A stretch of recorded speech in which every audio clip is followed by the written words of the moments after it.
కీర్తనల గ్రంథం 47వ అధ్యాయం. సర్వజనులారా చప్పట్లు కొట్టుడి, జయధ్వనులతో దేవుని గూర్చి ఆర్భాటము చేయుడి. యెహోవా మహోన్నతుడు, భయంకరుడు, ఆయన సర్వభూమికి రాజయ్యున్నాడు.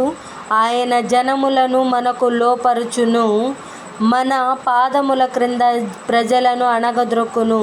తాను ప్రేమించిన యాకోబునకు మహాతిశయాస్పదముగా మన స్వాస్థ్యమును ఆయన మన కొరకు ఏర్పాటు చేసి ఉన్నాడు. దేవుడు ఆర్భాటముతో ఆరోహణమాయెను, బూరధ్వనితో యెహోవా ఆరోహణమాయెను. దేవుని కీర్తించుడి, దేవుని కీర్తించుడి, కీర్తించుడి. మన రాజును కీర్తించుడి, కీర్తించుడి. దేవుడు సర్వభూమికి రాజయ్యున్నాడు. రమ్యముగా కీర్తనలు పాడుడి. దేవుడు అన్యజనులకు రాజయ్యున్నాడు.